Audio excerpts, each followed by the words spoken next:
क्या हम मरने के लिए पैदा हुए हैं?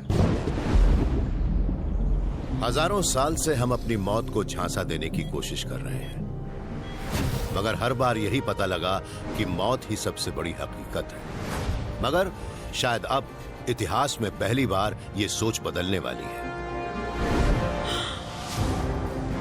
साइंस अब बढ़ती उम्र के रहस्यों को समझने लगी है।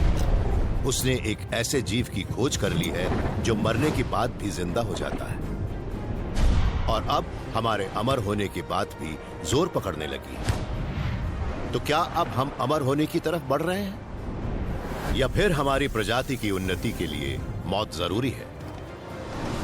क्या हम मौत को मात दे पाएंगे?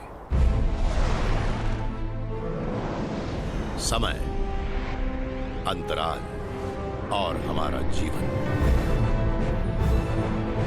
इस ब्रह्मांड के राज देखते हैं एक वर्म होल से।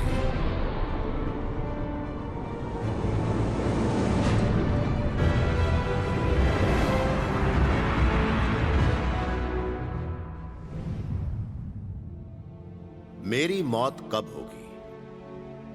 यह सवाल मैंने अपने आप से पूछा था, और यह सवाल आपके मन में भी होगा।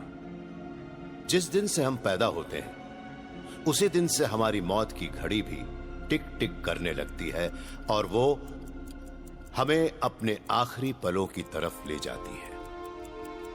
मेडिकल साइंस ने उम्र बढ़ाने की दिशा में काफी तरक्की की है और मानव जीवन के इतिहास में 50 साल तक के जीवन को खुशनसीबी मानते थे। अब लोग 100 पार करने लगे हैं। हाल ही में दुनिया के सबसे उम्र दराज बुजुर्ग ने अपना 122वां जन्मदिन मनाया है।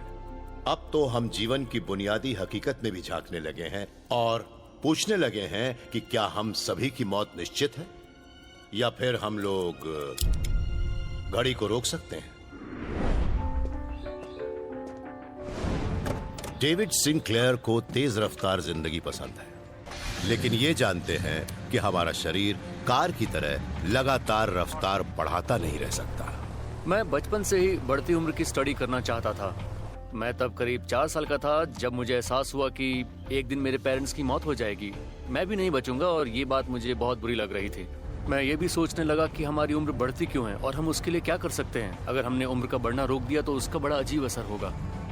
डेविड का ज्यादातर वक्त बड़ी उम्र के बारे में सोचते हुए ही बीतता है, मगर उनकी दिलचस्पी सिर्फ हमारी त्वचा पर पड़ने वाली झुर्रियों में नहीं है। वो हार्वर्ड में जेनेटिक्स के प्रोफेसर हैं और पता लगाना चाहते हैं कि हमारी उम्र बढ़ने में हमारी जीन्स की क्या भूमिका है। एक बूढ़ा शरीर भी किसी पुरानी जंग लगी कार जैसा ही होता है। जंग या ऑक्सीडेशन से सब कुछ तो नष्ट होता ही है, साथ ही साथ हमारा डीएनए भी। डेविड मानते हैं कि जल्दी ही हम भी अपने शरीर की उसी तरह मरम्मत करने लगेंगे जैसे एक मैकेनिक जंग लगे बॉडी पैनल की करता है। डेविड की रिसर्च का पूरा फोकस है हमारे शरीर के अपने रिपेयर मैकेनिक्स जीन्स के उस ग्रुप पर जिसे सिर्टुइन्स कहते हैं। हमारी बढ़ती उम्र के साथ पुरानी और बेकार की सेल्स जमा होने लगती हैं, लेकिन उम्र बढ़ाने वाली जीन्स उनको जमा होने से रोकती हैं। ये काम भी वैसा ही है जैसे एक मैकेनिक पुरानी कार से जंग लगे पुराने पुर्जों को निकालकर उनकी जगह नए पुर्जे लगा देता है। लेकिन जैसे ही हमारी उम्र 30 और 40 में पहुंचती है, ये रिपेयर जीन्स शांत पड़ने लगती हैं। अगर हम ऐसा तरीका ढूंढें जिससे उम्र बढ़ाने वाली जीन्स और ज्यादा काम करने लगे, तो हम अपने शरीर को स्वस्थ और ज्यादा लंबे समय तक काम करने लायक रख सकते हैं। अगर हमारी सेल्स के पास वो औजार हैं जिनसे वो खुद को रेस्टोर और रीबिल्ड कर सकती हैं, तो वो हमेशा ऐसा क्यों नहीं कर सकती? मेरा मतलब है, उम्र बढ़ना क्यों नहीं रोकती? डेविड का अब सिर्फ एक ही मकसद है, वो तरीके ढूंढना जिनसे हमारे शरीर के रिपेयर मैकेनिज्म्स हमारी अधेड़ उम्र के बाद भी काम करते रहें, और इसकी वजह से वो हमारे सेल के मैकेनिक्स को और गहराई से समझने लगे हैं। इंसान की सेल तभी अच्छी तरह से काम कर सकती है जब उसे 2 और चीजों का पूरा सहयोग मिलता रहे। एक तो न्यूक्लियस यानी सेल का कॉमन सेंटर, और उसके छोटे छोटे पावर इंजन्स जिन्हें माइटोकॉन्ड्रिया कहते हैं। हमारी सेल किसी भी काम के लिए इन दोनों के तालमेल पर निर्भर करती है। मान लीजिए कि ये किचन एक जवान सेल है, इसके अंदर है न्यूक्लियस और माइटोकॉन्ड्रिया, सही तालमेल से काम करने वाले 2 शेफ्स। हमारी जीन्स भी एक रेसिपी बुक जैसी होती है। एक जवान सेल में जैसे न्यूक्लियस और माइटोकॉन्ड्रिया रेसिपी को अच्छी तरह से पढ़ते हैं और साथ मिलकर काम करते हैं। इससे बनता है एक मजेदार खाना। मगर वक्त के साथ उन शेफ्स के बीच का कम्युनिकेशन और कोऑर्डिनेशन धीरे धीरे बिगड़ने लगता है। पुरानी सेल में न्यूक्लियस और माइटोकॉन्ड्रिया ऐसी चीजों को डालने लगते हैं जिनकी जरूरत नहीं है और उन चीजों को फेंक देते हैं जो काम की हैं। उनके बीच सही तालमेल नहीं होता। ऐसे में एक शेफ दूसरे को कड़छी देना चाहता है और दूसरा ध्यान ही नहीं देता। फिर दोनों रेसिपी बुक को ही गंदा कर देते हैं, जिससे कुछ भी पढ़ने लायक नहीं रह जाता। डीएनए जिंदगी की रेसिपी है, मगर वक्त के साथ इतने उतार चढ़ाव आते हैं कि ऐसी रेसिपी को पढ़ना मुश्किल हो जाता है और तब हमारी सेल्स खाना बनाना ही भूल जाती हैं। बात चाहे एनवायरनमेंट में आए बदलाव की हो या उससे पहुंचे नुकसान की, सेल धीरे धीरे ये भूल जाती हैं कि किस जीन को ऑन करना है और किस जीन को ऑफ, और इसी वजह से हमारी उम्र बढ़ती है। डेविड उन उम्र बढ़ाने वाली सेल्स को ही खंगाल रहे हैं ताकि ये पता लगा सकें कि उनमें किस जरूरी चीज की कमी है। उन्हें लग रहा है कि अब उन्हें वो मॉलिक्यूल मिल गया है जो हमारी सेल्यूलर किचन को फिर से ट्रैक पर ला सकता है। उसका नाम है NAD।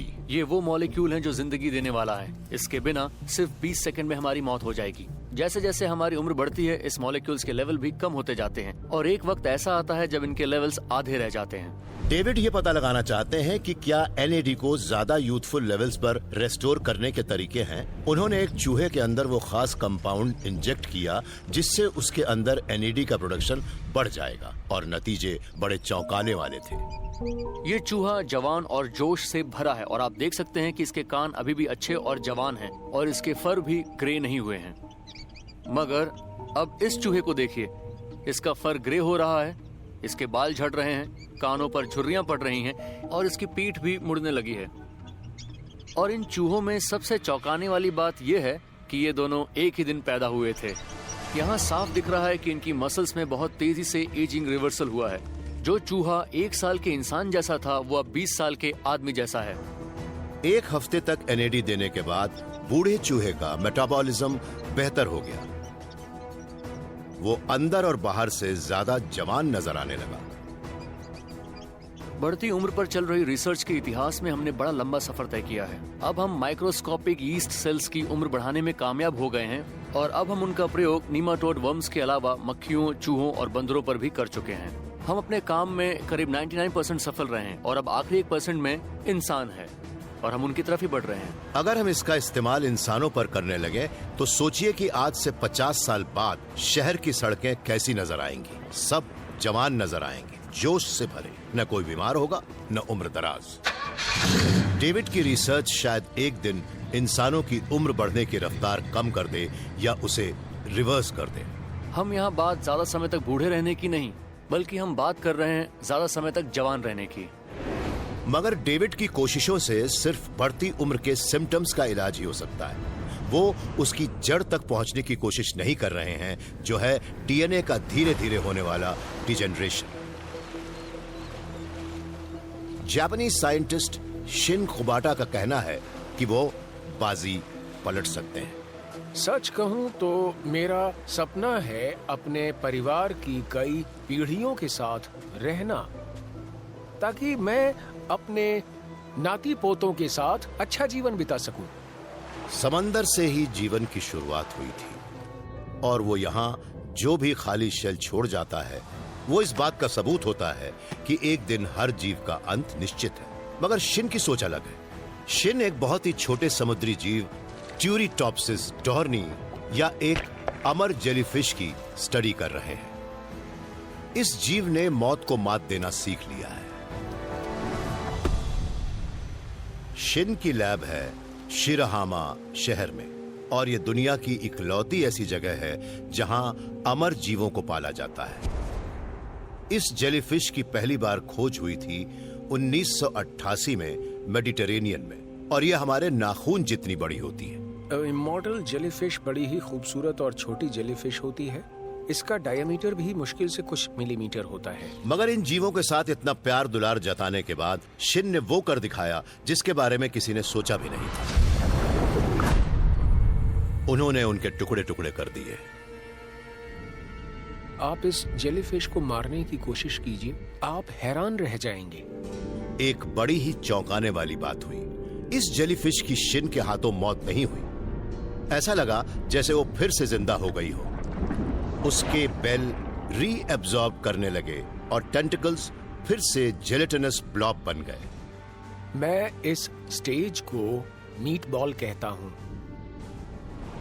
वो मीट बॉल एक पॉलिप बन गया और जल्दी ही उससे बन गई एक एडल्ट जेलीफिश।